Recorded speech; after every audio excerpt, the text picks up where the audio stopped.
الحمد لله نحمده ونستعينه ونستغفره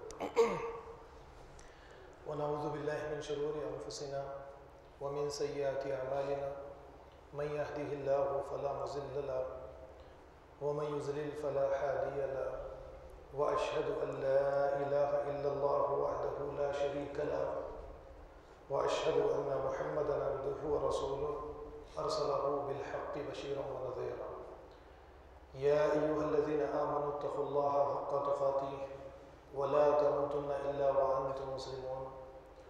يا أيها الناس اتقوا ربكم الذي خلقكم من نفس واحدة وخلق منها زوجها وبث منهما رجالا كثيرا ونساء واتقوا الله الذي تساءلون به والأرحام إن الله كان عليكم رقيبا يا أيها الذين آمنوا اتقوا الله وقولوا قولا سديدا يصلح لكم أعمالكم ويغفر لكم ذنوبكم ومن يطع الله ورسوله فقد فاز فوزا عظيما أما بعد فإن خير الحديث كتاب الله وخير الهدي هدي محمد صلى الله عليه وسلم وشر الأمور محدثاتها وكل محدثة بدعة وكل بدعة ضلالة وكل ضلالة في النار قال الله تعالى في القرآن المجيد فإذا قرأت القرآن فاستعذ بالله من الشيطان الرجيم أعوذ بالله السميع العليم من الشيطان الرجيم بسم الله الرحمن الرحيم قل إن كنتم تحبون الله فاتبعوني يحببكم الله ويغفر لكم ذنوبكم والله غفور رحيم. معزز حاضرین مسجد، پچھلے خطبہ جمعہ کے موقع پر میں نے آپ حضرات کے سامنے کیا ہندوستان میں بسنے والا ہر ایک انسان ہندو ہے اسے موضوع بنا کر کچھ باتوں کو آپ کے سامنے پیش کرنے کی کوشش کی تھی. جیسا کہ میں نے آپ کے سامنے جو خاص بات آپ کے سامنے رکھی، موہن بھاگوت کے کئی تقریریں یوٹیوب کے اوپر آپ کو مل جائیں گی. اسے لے کر میں نے آپ کو یہ بتانے کی کوشش کی کہ موہن بھاگوت کا یہ کہنا ہے کہ اس ہندوستان میں بسنے والے 130 کروڑ جو انسان ہیں وہ تمام کے تمام، وہ چاہے کسی بھی مذہب کو ماننے، ایک اللہ کی عبادت کرے یا کئی دیوی دیوتاؤں کی عبادت کرے یا خدا کو مانے یا نہ مانے، وہ سب کے سب ہندو ہیں. یعنی اس کا بتلانے کا مقصد یہ ہے کہ ہندوستان میں بسنے والا ہر ایک انسان ہندو ہے. تو اس کے لیے میں نے آپ لوگوں کے سامنے کچھ دلیلیں بھی دی اور یہ بتانے کی کوشش کی کہ یہ ہندو جو نام ہے ہندوستان میں بسنے والے انسانوں کو مسلمانوں ہی نے دیا. اس سے پہلے ان کا کوئی نام نہیں تھا. آج سے 1400 سال پہلے عرب جب کیرلا کی سرزمین پر آئے اور یہاں کے بسنے والے لوگوں کو انہوں نے دیکھا تو انہوں نے یہاں کے بسنے والے لوگوں کا نام ہندو رکھا ہے. اور اس کے بعد میں نے کچھ تاریخی حوالوں سے بھی باتیں آپ کے سامنے رکھنے کی کوشش کی، جیسا کہ ابو سفیان کی بیوی کا نام ہندا تھا. تو یہ بتانے کی بھی کوشش کی کہ عرب کے اندر اگر کوئی لڑکی کوئی عورت زیادہ خوبصورت ہوا کرتی تو اس کا نام یہ ہند یا ہندا رکھا کرتے تھے. اب اس اعتبار سے میں نے یہ بتانے کی یہ بات آپ کے سامنے رکھنے کی کوشش کی کہ ہندوستان میں بسنے والا ہر ایک انسان ہندو ہے، لیکن مذاہب یا دین کے اعتبار سے ہمارا دین اسلام ہے، ہم اس کے ماننے والے مسلمان ہیں. ایک یہ یعنی اس طریقے کی اگر ایک فضا پیدا ہوگی تو ہم غیر مسلمین کے سامنے اس بات کا اظہار کر سکتے ہیں کہ وہ ہماری اور ان کے بیچ میں جو نفرت پیدا کرنے کی چھوٹی چھوٹی چیزیں تلاش کرتے رہتے ہیں، یہ ہماری نافہمی کے ہی ہے. انہی چیزوں کو لے کر یہ کہتے ہیں کہ یہ ہندوستان میں رہتے ہیں اور اپنے آپ کو ہندو یا ہندی بھی کہنا یہ پسند نہیں کرتے ہیں. تو میں نے یہ بات آپ کے سامنے رکھنے کی کوشش کی، بہت سارے دلائل آپ کے سامنے رکھے اور یہ بتانے کی کوشش کی کہ انڈیا میں ہندوستان میں رہنے کے ناطے ہم ہندی یا ہندو ہے، لیکن ہمارا مذہب جو ہے یہ اسلام ہے، ہم اس کے ماننے والے مسلمان ہیں. اور اس کے بعد میں نے ہندو مذہب کے بارے میں، ہندو تو پہلے میں نے بتایا کوئی مذہب ہے ہی نہیں، ہندوازم، ہندوتو، یہ کوئی مذہب ہے ہی نہیں، کوئی ثابت کر ہی نہیں سکتا کہ کون ہندو ہے۔ جیسا کہ میں نے بہت سارے اقوال آپ کے سامنے سوامی وویکانند کے، موہن بھاگوت کے یا ساورکر کے بھی میں نے کچھ اقوال آپ کے سامنے رکھے کہ وہ اس طریقے سے ہندو اس مذہب کو ثابت کرنے کی کوشش کرتے ہیں کہ جو بے شمار دیوی دیوتا کو مانے، سورج کی پوجا کرے، جانوروں کی پوجا کرے، وہ بھی ہندو ہے۔ جو ایک خدا کو مانے، قرآن کی تلاوت کرے، وہ بھی ہندو ہے۔ یا پھر اس طریقے سے کہتے ہیں کہ جو سکھ نہیں ہے، جو مسلم نہیں ہے، جو بدھ نہیں ہے، جو جین نہیں ہے، وہ ہندو ہے۔ اس طریقے سے یہ ہندو مذہب کو ثابت کرنے کی کوشش کرتے ہیں، لیکن یہ ہندو مذہب کو ثابت نہیں کر سکتے۔ اور اس کے بعد میں نے پھر دلتوں کا مسئلہ، برہمن کا مسئلہ آپ کے سامنے اٹھایا کہ برہمنوں نے دلتوں کے اوپر بے انتہا مظالم ہندوستان کی سرزمین پر کیے، اور اس کا سارے کا سارا قصوروار مسلمانوں کو کھڑا کر دیا کہ مسلمانوں نے غیر مسلمین پر ہندوستان کے اندر بے انتہا مظالم ڈھائے ہیں۔ تو ان شبہات کو ہم اگر دور کریں گے تو ہندوستان کے اندر مسلمانوں کے لیے ایک اچھی فضا شروع ہو سکتی ہے۔ یہ باتیں میں نے پچھلے خطبہ جمعہ کے موقع پر آپ لوگوں کے سامنے کرنے کی کوشش کی۔ اس کے بعد میں ایک صاحب نے ہمارے دوست کے سامنے یہ کہہ دیا کہ اب خطیب صاحب جو ہے سو بی جے پی کے ہو گئے شاید، یعنی بعض لوگوں کا بیک گراؤنڈ، ان کا پس منظر کچھ اور ہوتا ہے، بات کچھ اور رکھی جاتی ہے، تو وہ اٹھا کر اس طریقے کی باتیں کر دیتے ہیں کہ محمد دینی جو ہے یہ بی جے پی کے اندر داخل ہو چکے، اس لیے مودی کی، یعنی اس طریقے سے موہن بھاگوت کی، ان لوگوں کی تعریف کی ہے۔ اس طریقے کا تو میں نے کوئی کام نہیں کیا، بلکہ ان کے مظالم، یہ ساری چیزیں میں نے گنوانے کی کوشش کی ہے۔ خیر، یعنی جیسی سوچ ہوتی ہے کسی ایک مخصوص فرقے کی دائرے کے اندر جب انسان آ جاتا ہے تو اس کے باہر نکل کر وہ سوچنے کی کوشش نہیں کرتا ہے۔ آج اس خطبہ جمعہ کے موقع پر آپ لوگوں کے سامنے، یعنی ربیع الاول کا مہینہ شروع ہو چکا ہے۔ میں کئی سالوں سے اس بات کی کوشش کر رہا ہوں کہ اس ربیع الاول کے مہینے میں ہم اس مہینے کو صحیح طریقے سے منائیں، قوم کے سامنے ایک صحیح پیغام دے، اور جو بدعات ہمارے بیچ میں چل رہی ہے اس کا خاتمہ ہو، اور جو ربیع الاول کرتے ہیں، جو نہیں کرتے، ان کے ذریعے سے غیر مسلمین کے لیے ایک اچھا پیغام جائے۔ ایک اس مہینے کو ہم رحمت کے مہینے کے طور پر منائیں، اور اس کے لیے پچھلے خطبہ جمعہ کے موقع پر بھی بعض باتیں میں نے بنیادی طور پر آپ کے سامنے پیش کرنے کی کوشش کی تھی۔ قرآن کریم کی سورہ آل عمران سے میں نے آیت نمبر 131 کی آپ کے سامنے تلاوت کی ہے۔ اس آیت کا پہلے ترجمہ آپ کے سامنے رکھوں گا، اور اس کے بعد میں مزید باتوں کو آگے کی طرف لے جانے کی کوشش کروں گا۔ دیکھیے، اس آیت میں اللہ رب العالمین نے معیار اللہ کے نبی صلی اللہ علیہ وسلم کی محبت کا، جس چیز کو معیار قرار دیا ہے وہ نبی کریم صلی اللہ علیہ وسلم کی اتباع ہے۔ اگر کوئی انسان اللہ کے نبی صلی اللہ علیہ وسلم سے محبت کرتا ہے، اللہ سے محبت کے دعوے کرتا ہے، تو قرآن کہتا ہے فَاتَّبِعُونِی، تو اس کے لیے یہ ضروری ہے کہ وہ محمد رسول اللہ صلی اللہ علیہ وسلم کی اتباع کرے۔ جیسا آیت شروع ہوتی ہے قُلْ إِن كُنتُمْ تُحِبُّونَ اللَّهَ فَاتَّبِعُونِی يُحْبِبْكُمُ اللَّهُ، کہ اے نبی صلی اللہ علیہ وسلم آپ کہہ دیجئے کہ اے لوگوں، تم اللہ سے محبت کرنے کے دعوے کرتے ہو، تو اللہ کی محبت اللہ کے یہاں پر اسی وقت قابل قبول ہو سکتی ہے جب تم میری اتباع کرنے لگو گے، اور جب تم میری اتباع کرو گے تو اللہ رب العالمین تم سے محبت کریں گے اور تمہارے گناہوں کو معاف کر دیں گے۔ یہ سورہ آل عمران کی آیت نمبر 131 ہے، جس کے اندر یہ بتا دیا گیا کہ نبی کریم صلی اللہ علیہ وسلم کی محبت کا طریقہ کیا ہوگا، معیار کیا ہوگا، یعنی نبی کریم صلی اللہ علیہ وسلم سے محبت کے دعوے جو افراد پیش کریں گے یہ قابل قبول ہے یا نہیں ہے۔ اب اس کے لیے دیکھیے، ہمارے یہاں پر جو بھی طریقے اس مہینے کے اندر رائج ہے، جن طریقوں پر ہم عمل کرتے ہیں، اب کوئی اسے صحیح کہتا ہے، کوئی اسے غلط کہتا ہے، لیکن اگر ہم ان چیزوں کو اللہ کی کتاب کی طرف لے کر چلے جاتے ہیں تو ہمیں پتہ یہ چلتا ہے کہ اللہ رب العالمین نے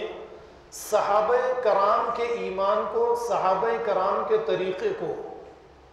صحابہ کرام کے ایمان کو، صحابہ کرام کے طریقے کو ہمارے سامنے قرآن کے ذریعے پیش کر دیا، اور پیش کرنے سے پہلے اس کے پیچھے اس کا آپ اگر پس منظر دیکھیں گے تو آپ کو یہ پتہ چلے گا کہ یہود و نصارہ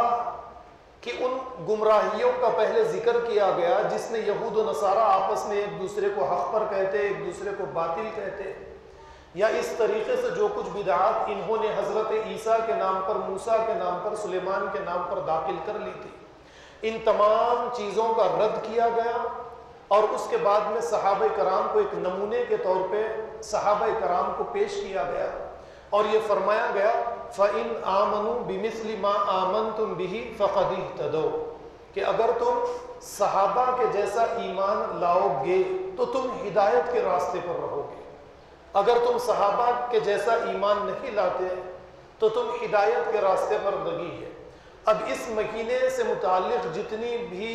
باتیں، جتنے بھی طریقے، جتنی بھی عبادت کے طریقے، جو کچھ آپ لے لیجئے، جلسوں کی شکل میں، جلوس کی شکل میں، لائٹنگ کی شکل میں یا دعوتوں کی شکل میں، یہ ساری چیزوں کو ہم لیں گے، قرآن کریم پر لے کر ہم پرکھیں گے، نبی کریم صلی اللہ علیہ وسلم کی سنت سے اسے دیکھنے کی کوشش کریں گے، اور اس کے بعد میں صحابہ کرام کی زندگیوں پر اسے پیش کریں گے، صحابہ کرام سے اس کے لیے ہمیں کوئی نمونہ ملتا ہے یا نہیں ملتا ہے۔ تو جب ان تمام چیزوں پر ہم تحقیق کریں گے تو ہمیں یہ پتہ چلتا ہے کہ نبی کریم صلی اللہ علیہ وسلم کی زندگی سے کوئی ایسا دن نہیں ملتا جس دن کے لیے مخصوص صحابہ کرام اس طریقے سے خوشیاں منایا کرتے، جلسے کیا کرتے، جلوس کیا کرتے یا دعوتوں کا اہتمام کیا کرتے۔ جیسا کہ ہمارے یہاں پر جو چیزیں عام ہو چکی ہے، ان چیزوں پر بھی آپ غور کیجئے کہ نبی کریم صلی اللہ علیہ وسلم سے دین اسلام کے ذریعے سے ہمیں 2 عیدیں ملی ہیں۔ نبی کریم صلی اللہ علیہ وسلم کی اس سلسلے میں حدیث موجود ہے، اللہ کے نبی صلی اللہ علیہ وسلم نے فرمایا وَلِكُلِّ قَوْمٍ عِيدٌ وَلَنَا عِيدُنَا، ہر قوم کے لیے عید کے کچھ دن ہوا کرتے ہیں اور ہمارے لیے صرف 2 عیدیں ہیں۔ آپ اچھی طرح سے جانتے ہیں، ایک عید الفطر ہے، ایک عید الاضحیٰ ہے۔ یہ 2 عیدیں نبی کریم صلی اللہ علیہ وسلم نے فرمایا کہ یہ ہمارے لیے ہے۔ اس کے علاوہ ایک اور عید کا اضافہ جو کیا گیا ہے، یہ ایک بدعت ہے، نبی کریم صلی اللہ علیہ وسلم سے اس کی کوئی اصل ہمیں نہیں ملتی ہے۔ اب اس طریقے سے دیکھیے، جب ایک انسان، ایک قوم بدعات کے اوپر عمل کرتی چلی جاتی ہے تو اس کے بعد میں جیسے عید میلاد النبی کا نام ہم نے 12 ربیع الاول کے دن کو ہم نے یہ نام دے دیا ہے، اب یہ چلتا چلتا آگے بڑھتا گیا، اور اس کے بعد میں جس طریقے سے ہم 2 عیدوں کی نمازیں ادا کرتے ہیں، اسی طریقے سے نمازوں کا ایک بہت ساری مساجد میں، ہمارے اپنے اس شہر میں نمازوں کا اہتمام بھی عید کی نماز کا اہتمام کے نام سے نمازوں کا اہتمام شروع ہو گیا۔ اب ہو سکتا ہے کہ یہ چیز آگے بڑھے اور ایک اور خطبے کا بھی اضافہ ہو جائے، جس طریقے سے ہم عید کا خطبہ دیتے ہیں اسی طریقے سے ایک اور خطبے کا بھی اضافہ ہو جائے، تو یعنی بدعات کا اگر اس طریقے سے اضافہ ہوتا چلا جائے گا تو دن بدن امت کے سامنے نئی نئی چیزیں آتی چلی جائیں گی۔ نبی کریم صلی اللہ علیہ وسلم کی زندگی میں اس طریقے کی کوئی چیزیں ہمیں نہیں ملتی ہے۔ آپ لوگوں کے سامنے میں نے پچھلے سال بھی کچھ باتیں آپ لوگوں کے سامنے رکھی تھی، وہ یہ تھی کہ نبی کریم صلی اللہ علیہ وسلم کی پیدائش کا اگر صحیح دن دیکھا جائے تو 9 تاریخ یا کچھ اور تاریخوں کے بارے میں مستند روایات میں یہی بات آئی ہے، اور اس کے علاوہ اگر نبی کریم صلی اللہ علیہ وسلم کی وفات کا دن اگر دیکھا جائے تو اس کے بارے میں محققین یہ کہتے ہیں کہ یہ 12 تاریخ ہے، اور اسی طرح ہم کچھ سال پیچھے اگر چلے جائیں گے تو ربیع الاول کے مہینے کی 12 تاریخ کو ہم 12 وفات کے نام سے منایا کرتے تھے۔ اس دن کے بارے میں بھی آپ اچھی طرح سے جانتے ہیں کہ نبی کریم صلی اللہ علیہ وسلم سخت بیمار تھے،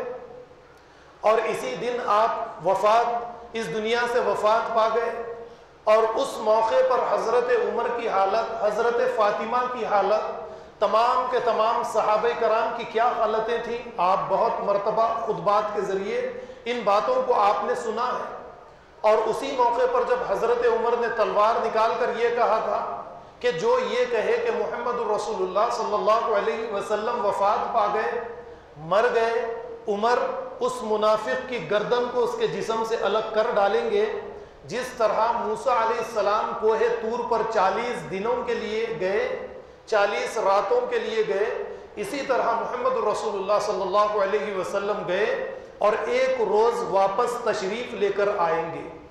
اب آپ دیکھیے، پہلی مرتبہ موت کا لفظ حضرت فاطمہ نے استعمال کیا۔ آپ کے والد کے انتقال کے بعد آپ نے یہ کہا تھا کہ میرے والد کی موت واقع ہو چکی ہے، اور اس کے بعد میں دوسری شخصیت حضرت ابوبکر صدیق تھے، جنہوں نے آپ کی پیشانی کو بوسہ دے کر یہ کہا تھا کہ اے اللہ کے نبی، اللہ تعالی نے جو موت آپ پر لکھ دی تھی وہ موت آپ کو آ چکی، 2 موتیں آپ کو ہرگز نگی ہے۔ اور اس کے بعد میں حضرت ابوبکر صدیق حضرت عمر کو سمجھانے کی کوشش کرتے ہیں اور دیکھتے ہیں کہ آپ کا دماغ معوف ہو چکا ہے، آپ نہیں سمجھ رہے ہیں، تو حضرت ابوبکر صدیق نے ایک طریقہ اختیار کیا، مسجد نبوی کے منبر پر چڑھے اور خطبہ دینے لگے۔ اس خطبے میں سورہ آل عمران کی آیت کی تلاوت کی، وما محمد الا رسول قد خلت من قبلہ الرسل افئن مات